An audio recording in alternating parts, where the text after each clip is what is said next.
श्री वाहिगुरु साहिब जी।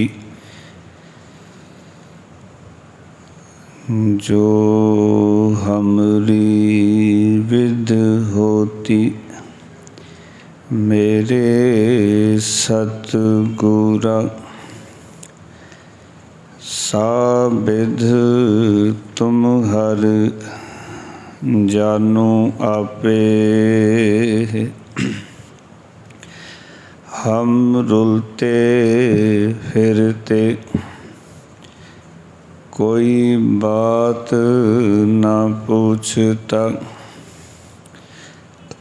गुर सतगुर संग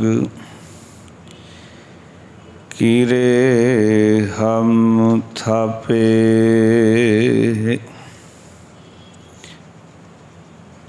धन धन गुरु नानक जन केरा, जित मिलिए चूके सब सोग संतापे। सतनाम धन वाहिगुरु जी। आसा हर हर हर हर हर हर हरे, हर सिमरत जन गए निस्तर तरे रहाऊ। हर के नाम कबीर उजागर, जन्म जन्म के काटे कागर। निमत नाम दियो दूध पियाया, तो जग जन्म संकट नहीं आया। जन रविदास राम रंग राता, इयों गुर प्रसाद नरक नहीं जाता। जन रविदास राम रंग राता, इयों गुर प्रसाद नरक नहीं जाता।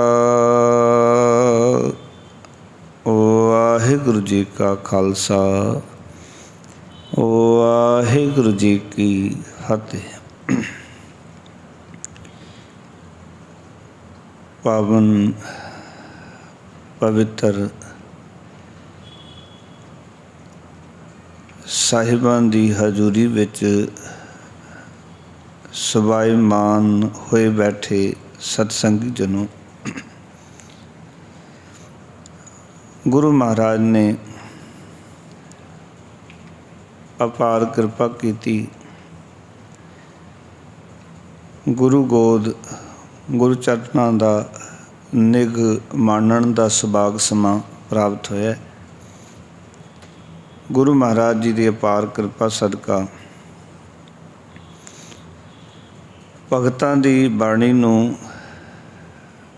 विचारन दा सुभाग समा प्राप्त होया।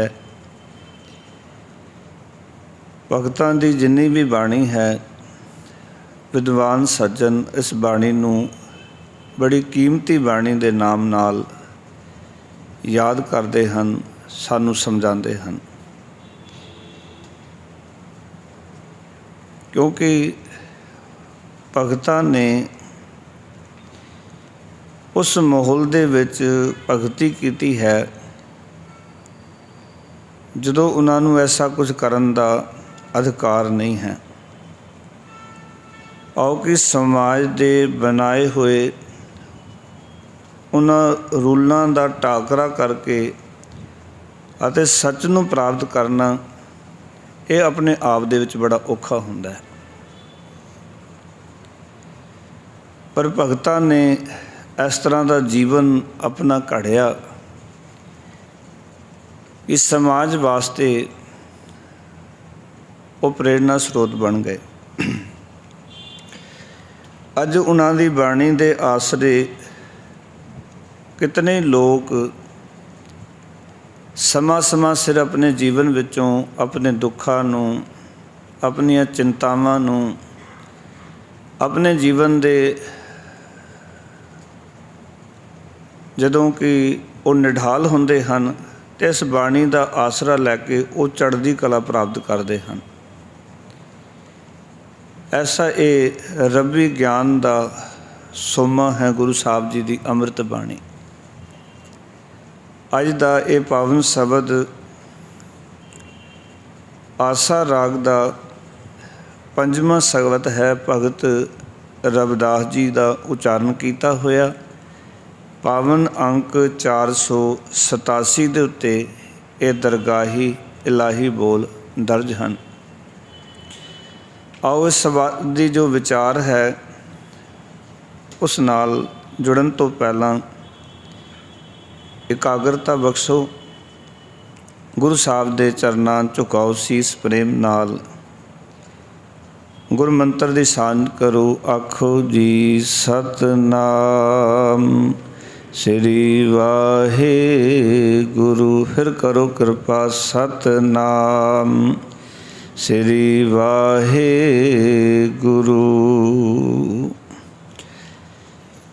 ਇਸ ਸ਼ਬਦ ਦੇ ਰਾਹੀਂ ਭਗਤ ਨਾਮਦੇਵ ਜੀ ਦੀ ਵੀ ਉਦਾਹਰਨਾਂ ਦਿੱਤੀਆਂ ਅਤੇ ਭਗਤ ਕਬੀਰ ਸਾਹਿਬ ਜੀ ਬਾਰੇ ਵੀ ਭਗਤ ਰਵਿਦਾਸ ਜੀ ਨੇ ਜ਼ਿਕਰ ਕੀਤਾ। ਔਰ ਉਸ ਦਾ ਕਾਰਨ ਹੈ ਕਿ ਨਾਮ ਸਿਮਰਨ ਦੀ ਬਰਕਤ ਦੇ ਨਾਲ ਜਿਨ੍ਹਾਂ ਨੂੰ ਲੋਕ ਨੀਵੀਂ ਜਾਤ ਦੇ ਮਨੁੱਖ ਕਹਿੰਦੇ ਸਨ,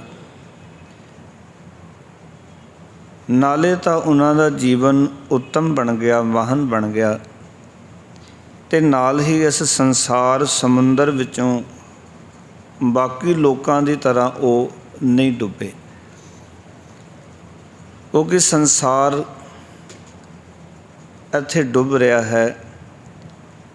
ਜਦੋਂ ਆਪਾਂ ਧਿਆਨ ਨਾਲ ਸਮਾਜ ਵੱਲ ਵੇਖਾਂਗੇ, ਇਸ ਸਮਾਜ ਦੇ ਵਿੱਚ ਲੋਕ ਲਾਜ ਹੈ, ਸੰਸਾਰ ਦੀਆਂ ਵਾਸਨਾਵਾਂ ਨੇ, ਸੰਸਾਰ ਦੇ ਵਿੱਚ ਹੋਰ ਪਦਾਰਥਾਂ ਦੇ ਚਸਕੇ ਨੇ, ਲਾਲਚ ਹੈ, ਤ੍ਰਿਸ਼ਨਾ ਹੈ, ਮੇਰ ਤੇਰ ਹੈ। ਇਹ ਸਾਰੀਆਂ ਚੀਜ਼ਾਂ ਮਨੁੱਖੀ ਕਿਰਦਾਰ ਨੂੰ, ਮਨੁੱਖੀ ਉੱਚੇ ਮਿਆਰ ਨੂੰ ਡਿਗਾ ਦਿੰਦੀਆਂ ਹਨ। ਔਰ ਗੁਰਬਾਣੀ ਨੇ ਇਹਨਾਂ ਸਾਰਿਆਂ ਦੇ ਵਿੱਚੋਂ ਪਾਰ ਹੋਣ ਦਾ ਹੀ ਵਾਰ-ਵਾਰ ਜ਼ਿਕਰ ਕੀਤਾ ਹੈ ਵੀ ਆਪਾਂ ਇਹਨਾਂ ਸਾਰਿਆਂ 'ਚੋਂ ਪਾਰ ਹੋਣਾ ਹੈ ਤਾਂ ਕਿ ਸਾਡਾ ਜੀਵਨ ਆਨੰਦਮਈ ਬਣ ਸਕੇ। ਇਹ ਜੀਵਨ ਕਿਵੇਂ ਬਣੇਗਾ? ਇਸ ਤਰ੍ਹਾਂ ਦਾ ਭਗਤ ਜੀ ਕਹਿੰਦੇ ਨੇ, ਹਰ ਹਰ ਹਰ ਹਰ ਹਰ ਹਰ ਹਰੇ। ਇੱਥੇ ਜਿਹੜਾ ਹਰ ਅੱਖਰ ਹੈ ਉਹ 6 ਵਾਰੀ ਭਗਤ ਰਵਿਦਾਸ ਜੀ ਨੇ ਵਰਤਿਆ ਹੈ। ਇੱਕ ਪੰਕਤੀ ਨੂੰ ਪੂਰੀ ਕਰਨ ਵਾਸਤੇ ਹਰ ਦਾ ਅਰਥ ਹਰੀ ਹੈ, ਪਰਮੇਸ਼ਰ ਹੀ ਹੈ। ਉਹ ਕਹਿਣਾ ਇਹ ਚਾਹ ਰਹੇ ਨੇ, ਕਹਿੰਦੇ ਨੇ ਹਰੀ ਪਰਮਾਤਮਾ ਦਾ ਨਾਮ ਸਿਮਰਨ ਨਾਲ ਕੀ ਹੁੰਦਾ ਹੈ ਕਿ ਹਰੀ ਦੇ ਜਿਹੜੇ ਦਾਸ ਨੇ ਹਰ ਹਰ ਕਰਕੇ ਸਵਾਸ ਸਵਾਸ ਉਸ ਪਰਮਾਤਮਾ ਦੇ ਨਾਮ ਨੂੰ ਜਪ ਕੇ ਉਹ ਜੀਵਨ ਦੇ ਇਸ ਪੱਖ ਤੋਂ ਆਜ਼ਾਦ ਹੋ ਜਾਂਦੇ ਨੇ, ਤਰ ਜਾਂਦੇ ਨੇ, ਜਿਨ੍ਹਾਂ ਦੇ ਵਿੱਚ ਸੰਸਾਰ ਦੇ ਆਮ ਲੋਕ ਡੁੱਬ ਰਹੇ ਹਨ, ਜਿਸ ਲੋਕ ਲਾਜ ਵਿੱਚ ਫਸੇ ਹੋਏ ਨੇ, ਸੰਸਾਰ ਦੀ ਤ੍ਰਿਸ਼ਨਾ ਦੇ ਵਿੱਚ ਫਸੇ ਹੋਏ ਨੇ, ਹੋਰ ਨਿਗਰੂ ਜਿਹੇ ਲਾਲਚਾਂ ਵਿੱਚ ਫਸੇ ਹੋਏ ਨੇ। ਹਰੀ ਦੇ ਜਨ ਸਤਿਗੁਰ ਕਹਿੰਦੇ ਤਰ ਜਾਂਦੇ ਹਨ। ਹਰ ਹਰ ਹਰ ਇਹਦਾ ਪਾਠ ਇੱਦਾਂ ਕਰਾਂਗੇ, ਹਰ ਪਹਿਲੇ ਹਰ 'ਤੇ ਰੁਕਣਾ, ਫਿਰ ਪਾਠ ਕਰਾਂਗੇ ਹਰ ਹਰ 2 ਇਕੱਠੇ, ਫਿਰ ਕਰਾਂਗੇ ਹਰ ਹਰ ਹਰ ਹਰ ਹਰ ਫਿਰ ਹਰ ਹਰੇ।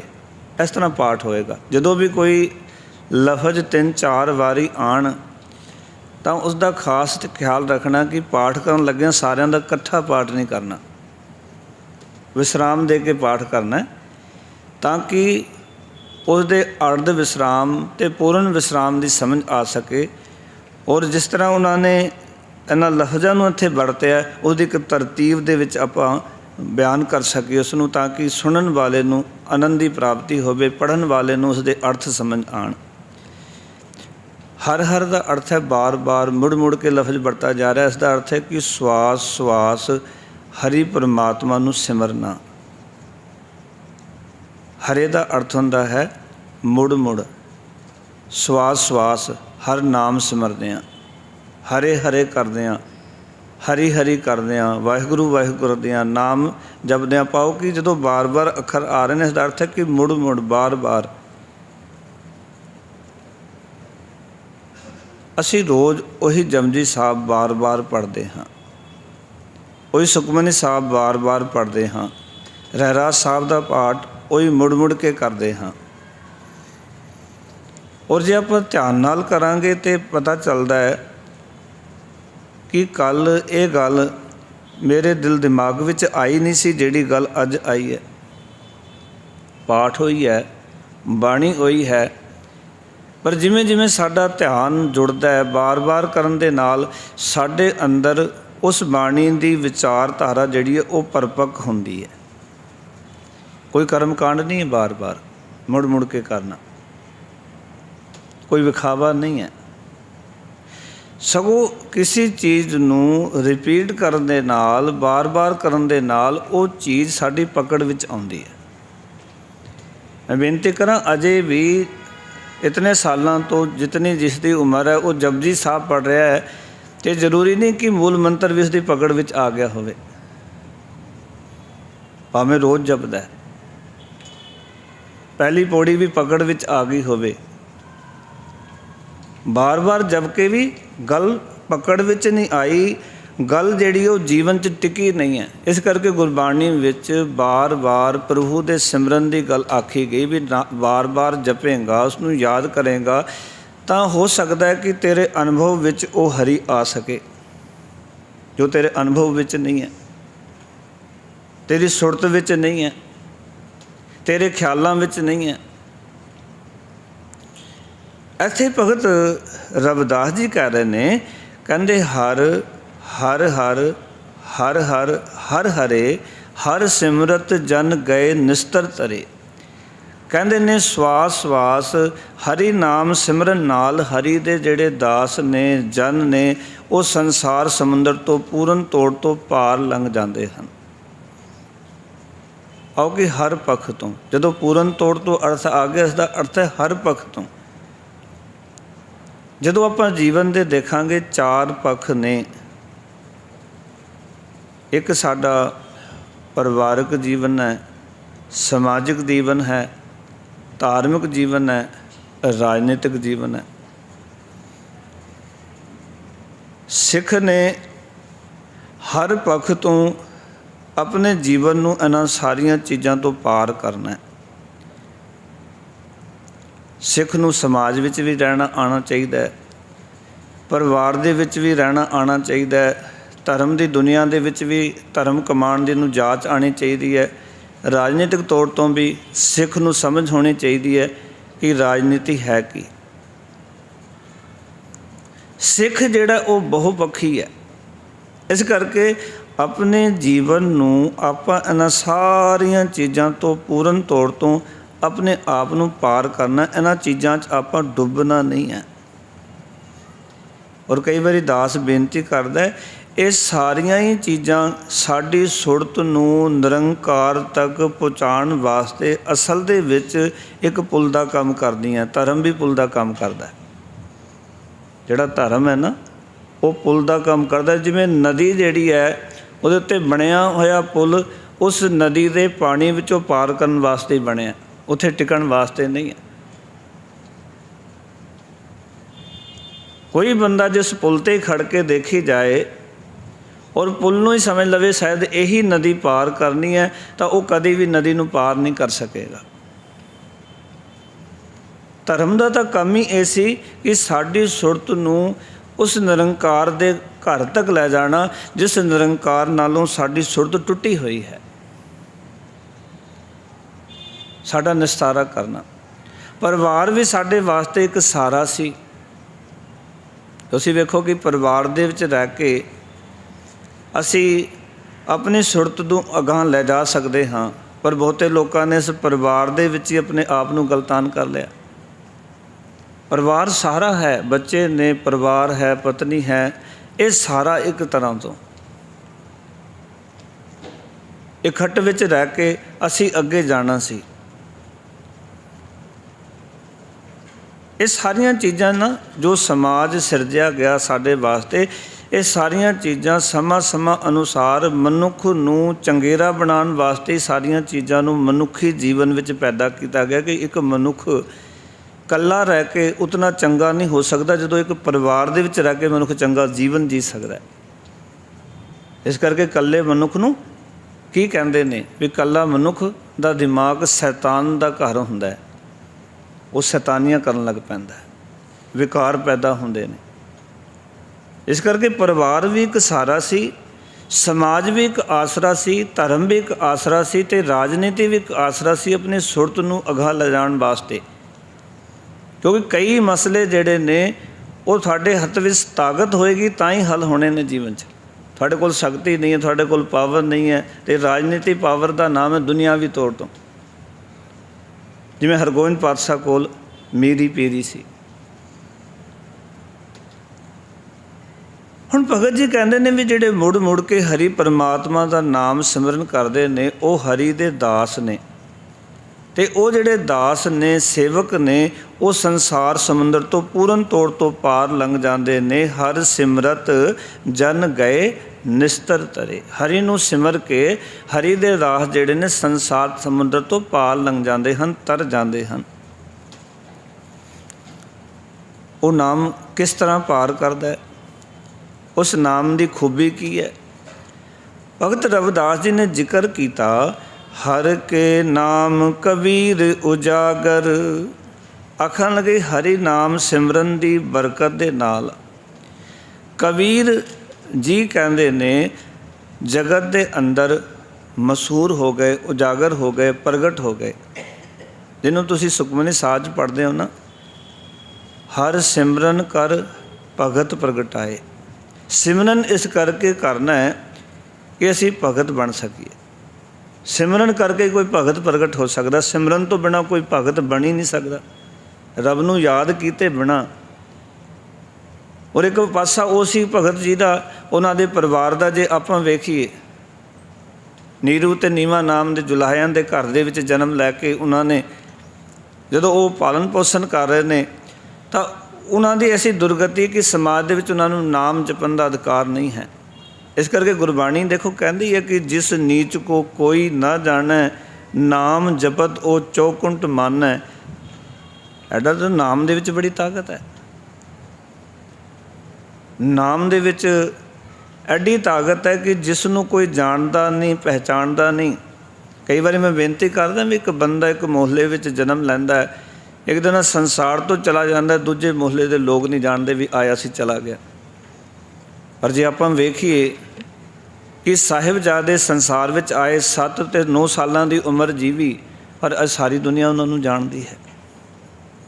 ਨਾਮ ਜਪ ਕੇ, ਚੰਗੇ ਕਾਰਨਾਮੇ ਕਰਕੇ ਉਹ ਸੰਸਾਰ ਦੇ ਵਿੱਚ ਪ੍ਰਸਿੱਧ ਹੋ ਗਏ। ਉਹ ਧਰਮ ਤੋਂ ਨਹੀਂ ਡਿਗੇ, ਉਹ ਧਰਮ ਦੇ ਵਿੱਚ ਪੱਕੇ ਰਹੇ।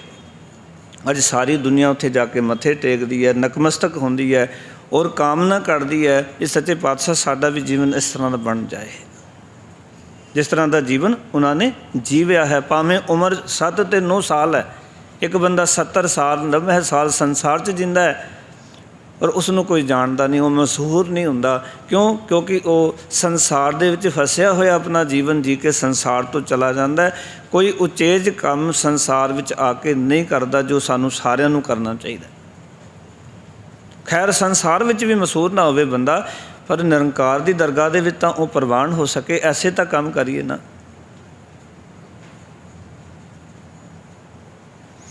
ਭਗਤ ਜੀ ਕਹਿੰਦੇ ਨੇ, ਭਗਤ ਰਵਿਦਾਸ ਜੀ ਕਿਉਂ ਕਹਿ ਰਹੇ ਨੇ ਉਹਨਾਂ ਨੂੰ ਕਿ ਉਹ ਬੜੇ ਪ੍ਰਸਿੱਧ ਹੋ ਗਏ, ਉਜਾਗਰ ਹੋ ਗਏ, ਜਗ ਦੇ ਵਿੱਚ ਬੜੇ ਮਸ਼ਹੂਰ ਹੋ ਗਏ, ਉਹਨਾਂ ਦੀ ਮਸ਼ਹੂਰੀ ਹੋ ਗਈ, ਜੈ ਜੈਕਾਰ ਹੋ ਗਈ? ਕਿਉਂਕਿ ਇਹ ਜਿਹੜੇ ਭਗਤ ਨੇ, ਭਗਤ ਰਵਿਦਾਸ ਜੀ ਦੇ ਸਮਕਾਲੀ ਨੇ। और हो सकता कि भगत रविदास जी नूं जाग भी भगत कबीर साहब जी नूं देख के लगी होवे भी जे कबीर साहब भगती करके संसार दे विच प्रसिद्ध हो सकते, मैं क्यों नहीं हो सकता? क्योंकि उन्हां तो पहला होए ने भगत रविदास जी तो, भगत कबीर साहब जी। और उन्होंने इस गल नूं विचारिया, इस गल नूं समझिया और उन्होंने ये जिहड़ी प्रसिद्धि सी प्यार वाले हासिल की। कहन लगे हर के नाम कबीर उजागर, जन्म जन्म के काटे कागर। आखन लगे कहते उन्होंने जन्म जन्मांतरां दे कीते हुए कर्मां दे जिहड़े लेख ने वो अपने कट लए, मुका लए। आपां जो कर्म करदे ना वो साडा एक लेख बनता है। कर्म करते जाते हाँ, साडे लेख इकट्ठे होंदे जाते हैं। कर्म साडे अंदर इकट्ठे होंदे जाते हैं। वो कर्म साडी आदत बन जाती है, वो कर्म साडे जीवन का आधार बन जाते हैं तो उस दे आले दुआले ही साडी जिंदगी घूमती है। और इस करके असीं वेखते हैं भी साडे कीते हुए जिहड़े कर्म ने वो कर्म सानूं कई बारी फिर तंग करन लग पैंदे हैं। जदों कर्म एक हैबिट बन जाए, एक आदत बन जाए, क्योंकि वो चीज़ पक्की हो गई है। जे अपने कीते हुए कर्मां नूं पाओ कि मान लो कि जदों असी अग्यानी सां, अचेत सां, समझ नहीं सी, साडे कोल जाने अनजाने ऐसे काम हो गए जिहड़े कामां ने साडे जीवन नूं दुखी करना शुरू कर दिता। हुण वो काम साडे जीवन चों समाप्त होण, वो आदतां साडे जीवन चों दूर होण, वो बुराइयां साडे जीवन चों पासे होण, तां भगत रविदास जी कहंदे ने ये तां कबीर साहब जी दे वांग हो सकदा है। जिवें भगत कबीर साहब ने नाम जपिया, परमात्मा की बंदगी की, अपने कीते हुए कर्मां दे जिहड़े लेख सन वो सारे मुका लए। लेख तां बनदे है, कीते हुए कर्म सानूं तंग तां करदे ने, पर किस तरीके दे नाल साडे जो पहला कर्म असीं कर चुके हाँ उन्हां कर्मां नूं देखो गुरबाणी विच एक बड़ा स्पष्ट लफज लिखिਆ है महाराज ने, पावन बोल ने कहंदे ने लेख ना मिटै हे सखी जो लिखिया करतार। हुण कई बंदे इसदा अर्थ इदां समझदे ने भी करतार ने लेख लिख दिता तो वो मिटना नहीं, सच है नहीं मिटेगा, पर लेख करतार ने लिखिया है, पर वो लिखिया जो तू कर्म कीता है। ये समझण वाली गल है। जो कर्म मैं कीता है उस कर्म का फल मैनू प्राप्त होना है, वो लेख नहीं मिट सकता, क्योंकि जो मैं करी जा रहा हाँ, जिहड़ा परमात्मा का रब्बी विधान मेरे नाल चलता आ रहा है, रब्बी हुक्म जो मेरे नाल वरत रहा है, उस हुक्म के अनुसार मेरे सारे कर्म जिहड़े ने वो अंदर नोट हो रहे ने, वो सारे कर्म इकट्ठे हो रहे ने। जदों वो कर्म इकट्ठे हो जाते ने वो लेख बन जाता है, वो लेख नहीं मिटदा। कबीर साहब ने किवें लेख मिटा लिया? तुसी देखो ना, एक लेख लिखिया गया सी जो कुदरती तौर तो सी कि वो नीवीं जात विच सन ते कुछ समा तक उन्होंने उस नीवीं जात की अधोगति जिहड़ी सी वो भुगत नहीं पई कबीर साहब जी नूं। पर जदों वो जीवन के अंदर नाम दे नाल जुड़ गए, सच दे नाल जुड़ गए, तां फिर उन्हां दा जीवन किरदार जिहड़ा सी अगे आउण वाले समय वास्ते वो लेख जोख सारे मिट गए, जिहड़े कि उन्हां दे कुदरती तौर तो लिखे हुए सन भी नीवीं जात च जन्म लिया। कई पुछते ने भी जे लेख नहीं मिटना तो फिर भगती करन दा की लाभ है? पहला जो लिखिया वो नहीं मिटणगे ना, पर जे भगती करांगे, रब नूं याद करांगे, सच्चे मार्ग ते चलना आरंभ करांगे, तो उसका लाभ सानूं की होएगा? कई पुछते ने, सवाल करते भी हुण सच्चे मार्ग ते चलीए, हुण भगती करिए तो उसका लाभ की है? मैं कई बारी बेनती करता, उसका लाभ ये है कि आपां हुण सच्चे मार्ग ते चलांगे, आपां गुरु की बाणी की विचारधारा नूं जीवन का आधार बनावांगे, तो की होवेगा कि जिहड़े लेख लिखे गए हैं जदों उन्हां दा फल प्राप्त होना है, वो फल इतना डाडा होएगा कि असीं उस फल नूं, उस दुख नूं सहन नहीं कर सकते। पर जे भगती करते होवांगे तो सानूं वो दुख आया भी असीं सहन कर जावांगे। भगती का ये लाभ है। ਭਗਤੀ ਦਾ ਇਹ ਲਾਭ ਹੈ ਕਿ ਉਹ ਜਿਹੜਾ ਦੁੱਖ ਆਇਆ ਨਾ ਉਹਨੂੰ ਅਸੀਂ ਸਹਿਨ ਕਰ ਜਾਵਾਂਗੇ, ਉਸ ਦੁੱਖ ਨੂੰ ਅਸੀਂ ਜਰ ਜਾਵਾਂਗੇ। ਜੇ ਭਗਤੀ ਨਹੀਂ ਕੋਈ ਕਰਦਾ ਤੇ ਦੁੱਖ ਆ ਜਾਂਦਾ, ਬਿਲਕੁਲ ਨਿਢਾਲ ਹੋ ਜਾਂਦਾ, ਉਹ ਜਰ ਨਹੀਂ ਪਾਉਂਦਾ। ਇਸ ਕਰਕੇ ਰੱਬੀ ਭਗਤੀ ਕਰਨੀ, ਰੱਬੀ ਵਿਧਾਨ ਦੇ ਵਿੱਚ ਆਪਣੇ ਆਪ ਨੂੰ ਢਾਲਣਾ, ਰੱਬੀ ਕਾਨੂੰਨ ਵਿੱਚ ਲੈ ਕੇ ਆਉਣਾ। ਠੀਕ ਹੈ, ਪਹਿਲਾਂ ਜੋ ਅਸੀਂ ਕਰ ਚੁੱਕੇ ਹਾਂ ਉਹਦਾ ਫਲ ਲਾਜ਼ਮੀ ਹੈ, ਮਿਲੇਗਾ ਹੀ ਮਿਲੇਗਾ। ਪਰ ਅੱਜ ਜੋ ਕਰ ਰਹੇ ਹਾਂ ਅੱਗੇ ਫਲ ਚੰਗਾ ਮਿਲ ਸਕੇ, ਅੱਗੇ ਪਾਓ, ਅੱਗੇ ਜੋ ਮੈਂ ਜੀਵਨ ਜੀਵਾਂਗਾ, ਜੋ ਜ਼ਿੰਦਗੀ ਬਤੀਤ ਕਰਾਂਗਾ। ਕਿਉਂਕਿ ਮੇਰੇ ਕਰਮਾਂ ਦੇ ਫਲ, ਕੀਤੇ ਹੋਏ ਕਰਮ, ਉਹ ਮੇਰੇ ਪਾਪ ਜਾਂ ਪੁੰਨ, ਉਹ ਮੇਰੇ ਜੀਵਨ ਦਾ ਆਧਾਰ ਬਣ ਰਹੇ ਹਨ। ਕਬੀਰ ਸਾਹਿਬ ਜੀ ਨੇ ਭਗਤੀ ਕੀਤੀ, ਪਰਮਾਤਮਾ ਦਾ ਨਾਮ ਜਪਿਆ। ਇੱਕ ਤਾਂ ਨੀਵੀਂ ਜਾਤ ਤੋਂ ਉਹ ਉੱਚੀ ਜਾਤ ਦੀ ਤਰ੍ਹਾਂ ਮਸ਼ਹੂਰ ਹੋ ਗਏ, ਲੋਕਾਂ ਦੇ ਵਿੱਚ ਪਰਵਾਨੇ ਗਏ। ਦੂਜੀ ਗੱਲ, ਜੋ ਲੇਖ ਜ਼ਿੰਦਗੀ ਵਿੱਚ ਪਹਿਲਾਂ ਲਿਖ ਚੁੱਕੇ ਸਨ, ਉਹ ਕਰਮਾਂ ਦਾ ਲੇਖ ਜਿਹੜਾ ਸੀ ਕਬੀਰ ਸਾਹਿਬ ਨੇ ਪਰਮਾਤਮਾ ਦੀ ਭਗਤੀ ਕਰਕੇ ਮਿਟਾ ਲਿਆ। ਪਾਓ ਕਿ ਅੱਗੇ ਵਾਸਤੇ ਉਹ ਲੇਖ ਰਿਹਾ ਹੀ ਨਹੀਂ, ਕਿਉਂਕਿ ਜਦੋਂ ਕੰਮ ਹੀ ਮਾੜੇ ਨਹੀਂ ਕੀਤੇ ਤੇ ਹੁਣ ਲੇਖ ਕੀ ਬਣਨਾ?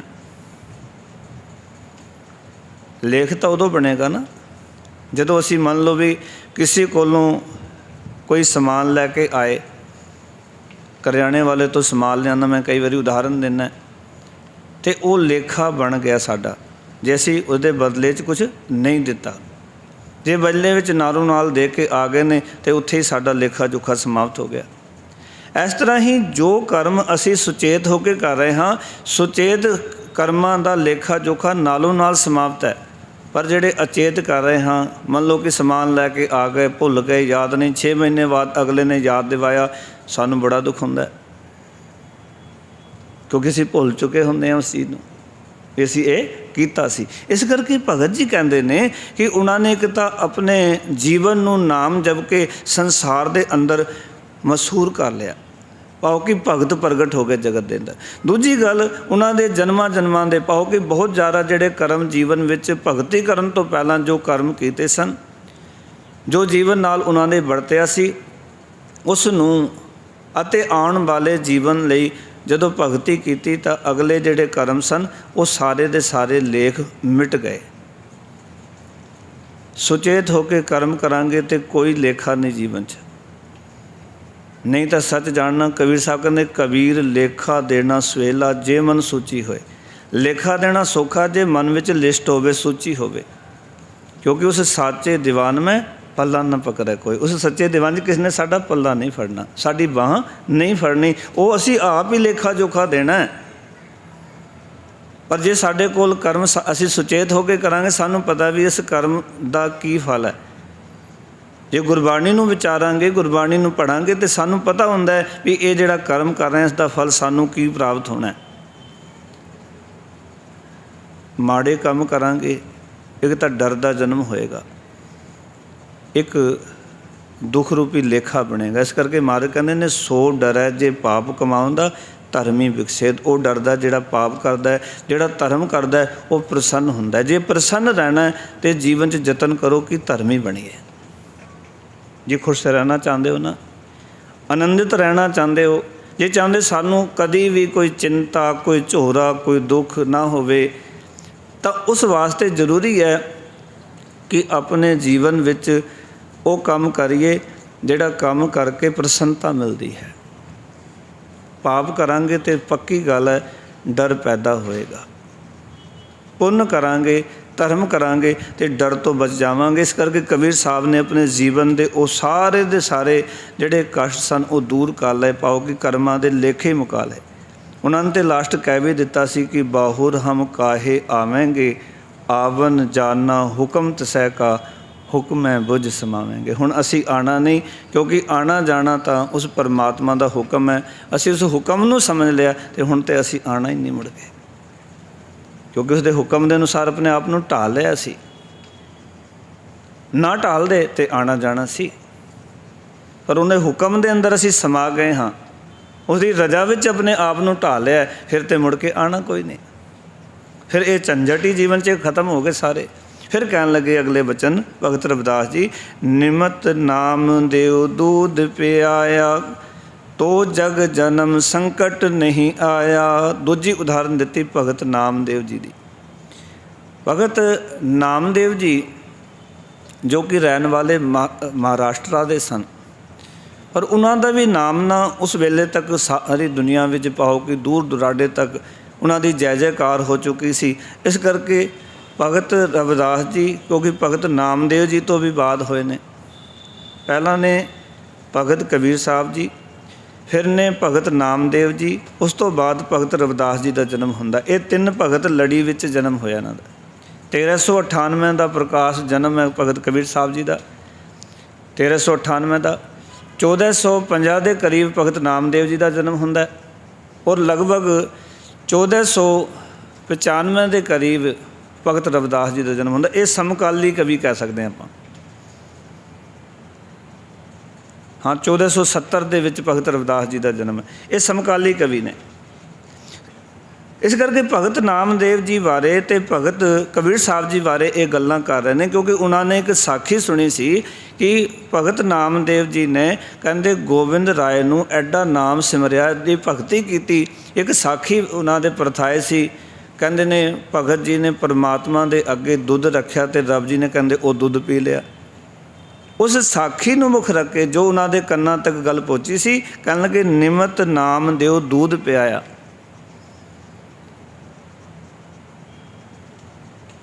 एक शब्द आंदा है, दूध पियो गोबिंद दे राय, दूध पिया पियो मेरा मन पतिया। भगत नामदेव जी का शब्द है भी हे गोबिंद दे राय, कहते तुसी ये मेरा दुध प्रवान करो, तो जे तुसी दुध प्रवान कर लिया तो मैं पती जावांगा।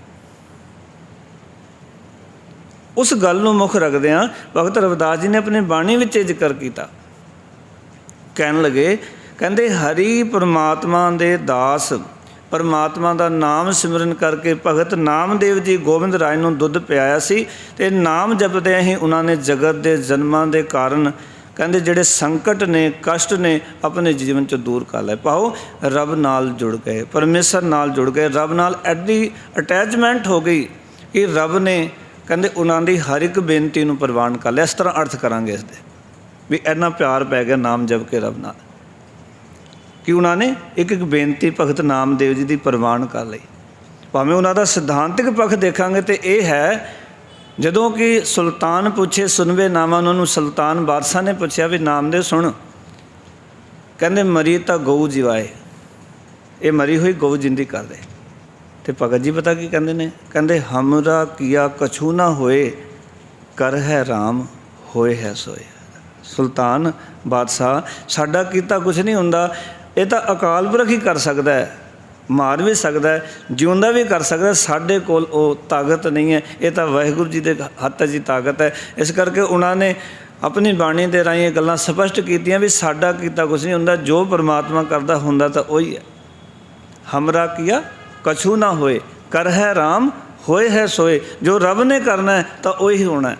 और उन्होंने अगे जाके जिक्र किया, कहते परमात्मा की खेड, कहते वो मरी हुई गऊ जिंदी हो गई। कहते ने दुध की कटोरी भर के सुल्तान के अगे रख दी, तो सुल्तान जिहड़ा है वो उसने नामदेव नूं छड़ दिता। लोगों ने कहा, कहते अब की बार न जीवे गाय, नामदेव का पतिया जाए। जे गाय गऊ जिंदी ना होंदी तो भगत नामदेव जी का पतिया का अर्थ है पत, इज्जत चली जानी सी। भी किदां दा भगत है भी रब ने दी सहायता ही नहीं की, क्योंकि गल तो पक्की है ना कि हर जुग जुग भगत उपाया, पैज रखदा आया, राम राजे हर ना कस दुष्ट हर मारिया, प्रहलाद तराया, अहंकारियां निंदकां पिठ दे, नाम देओ मुख लाया। असीं रोज़ ये बाणी पढ़ते हैं। इस करके भगत जी ने यह उदाहरण लई, आखन लगे उन्होंने अपने जन्म के सारे संकट दूर कर ले। फिर लास्ट पंक्ति विच अपने बारे कह रहे ने, जन रविदास राम रंग राता। आखन लगे हरि दा दास रविदास प्रभु दे प्रेम विच रंगिया गया, यों गुर प्रसाद नरक नहीं जाता।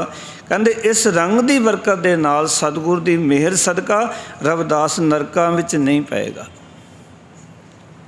एक गल याद रखना, एक तो नरक ये समझे जाते ने मरण तो बाद मिलने ने, तो एक नरक साड़ी जिंदगी च जिउंदे जी है। ਜਦੋਂ ਅਸੀਂ ਇਹਨਾਂ ਪੰਜ ਵਿਕਾਰਾਂ ਦੇ ਵਸ ਪੈ ਜਾਂਦੇ ਹਾਂ ਨਾ, ਤਾਂ ਅਸੀਂ ਫਿਰ ਨਰਕਾਂ ਵਿੱਚ ਹੀ ਜੀ ਰਹੇ ਹੁੰਦੇ ਹਾਂ। ਇਸ ਨੂੰ ਮੈਂ ਇਸ ਤਰ੍ਹਾਂ ਬਿਆਨ ਕਰਦਾ, ਸਵਰਗ ਅਤੇ ਨਰਕ। ਸਵਰਗ ਦਾ ਅਰਥ ਹੈ ਸਵੈਮ ਵਰਗਾ ਵਰਗ, ਜਿਵੇਂ ਮੈਂ ਚਾਹੁੰਦਾ ਸਭ ਕੁਝ ਉਸਦਾ ਹੋਵੇ ਤਾਂ ਸਵਰਗ ਹੈ। ਨਰਕ ਕੀ ਹੈ? ਜਿਵੇਂ ਮੈਂ ਚਾਹੁੰਦਾ ਉੱਦਾਂ ਨਾ ਹੋਵੇ ਤੇ ਨਰਕ ਹੈ। ਭਾਵੇਂ ਅਸੀਂ ਘਰ ਵਿੱਚ ਹੋਈਏ, ਅਸੀਂ ਗੁਰਦੁਆਰੇ ਬੈਠੇ ਹੋਈਏ, ਅਸੀਂ ਸਮਾਜ 'ਚ ਹੋਈਏ, ਜਿਵੇਂ ਮੈਂ ਚਾਹੁੰਦਾ ਉੱਦਾਂ ਨਹੀਂ ਹੋ ਰਿਹਾ, ਸਮਝ ਲਓ ਮੈਂ ਨਰਕ ਵਿੱਚ ਰਹਿ ਰਿਹਾ ਹਾਂ। ਸਵਰਗ ਸਵੈਮ ਵਰਗਾ ਵਰਗ, ਜਿਵੇਂ ਮੈਂ ਚਾਹੁੰਦਾ ਸਾਰਾ ਕੁਝ ਉੱਦਾਂ ਹੋਵੇ, ਸਵਰਗ। ਇੱਕ ਗੱਲ ਜੀਵਨ 'ਚ ਯਾਦ ਰੱਖਣਾ, ਜਿੱਦਾਂ ਮੈਂ ਚਾਹੁੰਦਾ ਉੱਦਾਂ ਨਹੀਂ ਹੋ ਸਕਦਾ। ਇਸ ਕਰਕੇ ਗੁਰਬਾਣੀ ਨੇ ਇੱਕ ਵਿਚਾਰ ਸਾਡੇ ਸਾਹਮਣੇ ਰੱਖੀ, ਕਵਨ ਨਰਕ ਕਿਆ ਸਵਰਗ ਵਿਚਾਰਾ, ਸੰਤਨ ਦੋ ਰਾਧੇ ਹਮ ਕਾਹੂ ਕੀ ਕਾਨ न करते, अपने गुर प्रसादे अब तो जाए चढ़े सिंहासन, मिले हैं सारंग पानी राम कबीरा एक पहे हैं को ना सके पछाणी। दोनों चीज़ें रद्द कर ਦਿੱਤੀਆਂ।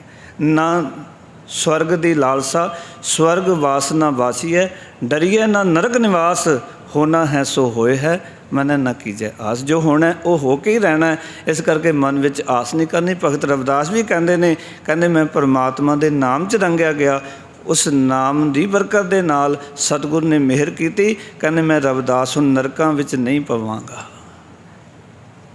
आओ कि मेरे वास्ते हुण नरक खत्म हो गए, हुण मेरे वास्ते कोई नरक नहीं रहा, मेरे सारे नरक इत्थे ही मुक गए हैं। इस करके ऐसा काम करिए, अपने सुरत नूं वाहिगुरू दे नाम नाल जोड़ के उस दे नाम च रंग लईए। जिमें जिमें सुरत परमात्मा दे नाम दे विच रंगी जाएगी, गुरु दी कृपा वरतेगी, तां असी इस संसार दे विच जींदे होए इत्थे अपना लेखा जोखा मुका लवांगे। इस शब्द दे राहीं जिहड़ी गल कीती भगत रविदास जी ने, वो ये कहना चाहते ने कि नाम सिमरन दी बरकत दे नाल नीवीं जाति वाले बंदे भी उच्चे हो जाते हैं ते वो भी संसार समुंदर तो पार लंघ जाते हैं। इस करके भाई सारे नाम जपो, परमात्मा की रजा विच आउण वास्ते उसके नाम नाल जुड़ना अत जरूरी है, क्योंकि नाम उसका हुक्म है, उसकी मर्यादा है, रब्बी नेम ने, रब्बी कानून है। ये तां साडे जीवन च गल्लां समझ आउणगीਆਂ जदों असीं गुरु ग्रंथ साहिब जी की अमृत बाणी भगतां दी इन्हां बाणियां नूं पढ़ांगे, फिर गल समझ आवेगी कि नाम है की चीज़। क्योंकि सत्संगत कैसी जानी है, जिथे एको नाम वखाणी है, एको नाम हुक्म है, नानक सतगुर दिया बुझाए। जो गुरु साहब कृपा करन, असी इस रब्बी कानून दे विच अपने आप नूं ढाल लईए अते गुरु दी मर्यादा विच आ जाइए, सच नाम दे धारनी हो जाइए। फिर सानू संसार दे विच कोई डुबो नहीं सकदा, कोई विकार सानू अपने विच गलतान नहीं कर सकदा, ते कोई संसार दी वस्तु पदार्थ सानू दुखी नहीं कर सकते। अज असी दुखी हाँ, जो चाहते हाँ नहीं मिलता, दुखी हो जाते हाँ, चिंतातुर हो जाते हैं, परेशान हो जाते हाँ। जदों गुरबाणी नाल जुड़ जावांगे, जो मिलिया उहदा धन्नवाद होएगा, जो नहीं मिलिया उहदी कोई चिंता नहीं होएगी भी मैनू क्यों नहीं मिलिया।